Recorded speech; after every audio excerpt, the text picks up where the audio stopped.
Have you ever wondered whether tomatoes are healthier raw or cooked? I've heard both. It seems like a really simple question, but the answer surprises a lot of us. We assume that raw is better. There's a lot of raw foodists out there. I usually eat very high raw. Lately, my body has not been craving raw foods. But is it really true that it's better to eat them raw?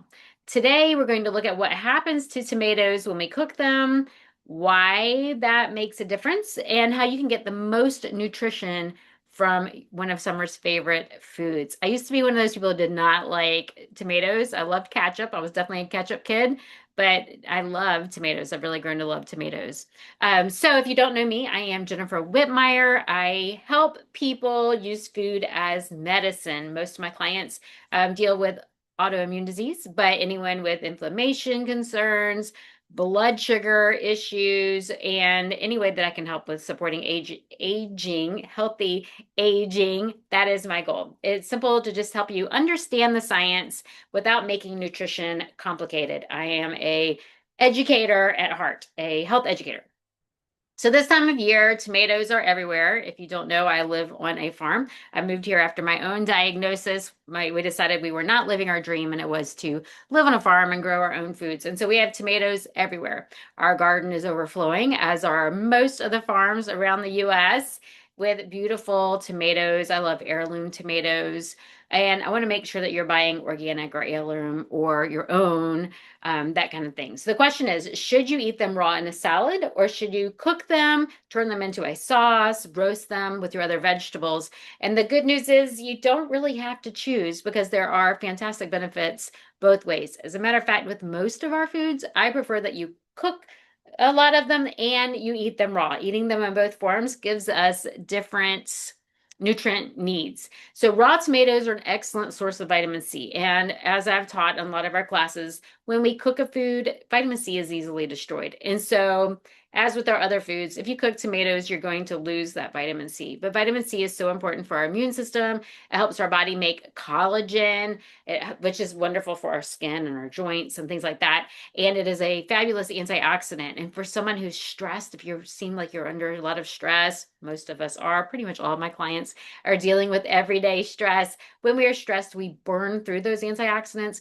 especially vitamin C. So we want to make sure that we are eating some raw fruits and vegetables, whether or not they're tomatoes, it doesn't matter, but tomatoes are an excellent source of vitamin C. We think of oranges, but tomatoes are also excellent.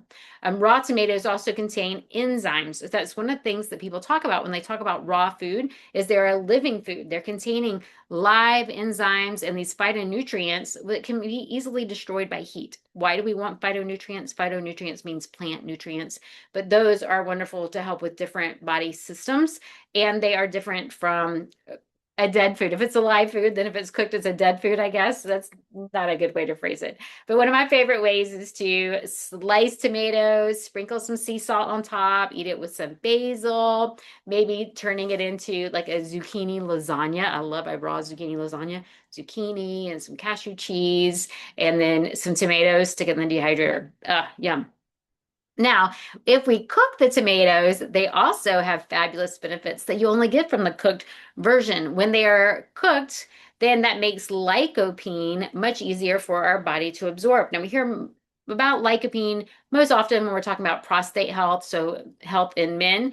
But lycopene is that pigment that gives tomatoes that beautiful red color. We love that red color. It's also important for the heart, and it's also another antioxidant. And studies have shown that lycopene can support with our heart. It can protect our cells from oxidative stress, which is damage, or rusting, if you think of rusting. So antioxidants keep things from oxidizing, from rusting. So we think of oxidative stress as kind of a rusting in our body, which is kind of a scary thing to think of. But that kind of thing kind of occurs. So we need our antioxidant-rich foods to help us stay strong and healthy, and help us with that longevity, with lighter, younger looking skin. So a little vitamin C is lost during our cooking, but our body gains better absorption of lycopene when we cook them. So tomato sauce, roasted tomatoes, putting tomatoes on a pizza, soups with lots of tomatoes, that can be another great option. So raw or cooked, it really doesn't matter. They both have fabulous health benefits.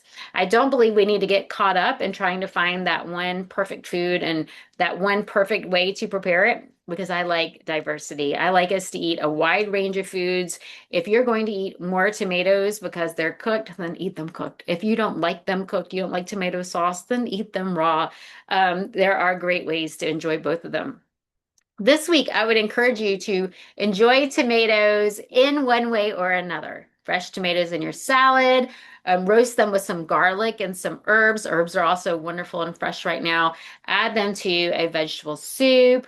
Make your own tomato sauce. Make that zucchini lasagna that I talked about. The more variety, the more benefits that you will incorporate. We don't think about the synergy of having tomatoes with other vegetables, herbs, things like that. Technically, tomatoes are a fruit, but we don't think about the synergy that we get when we combine these different foods. And there's a wonderful synergy where we absorb different nutrients. We will never understand all of the chemicals that are in our foods. And so, learning different ways to use them, incorporating them in different ways and with different foods is a fabulous way to support our health.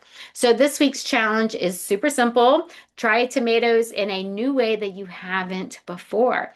If you usually eat them raw, then I want you to roast them. If you always cook them, then make a tomato salad or some sort of pasta salad. I don't eat pasta, I am gluten-free, but find a way that you can enjoy some tomatoes and then pay attention not only to the taste, but look at how beautiful your plate becomes. You know, my number two rule is always eat the rainbow. So use some tomatoes to add some color to your food.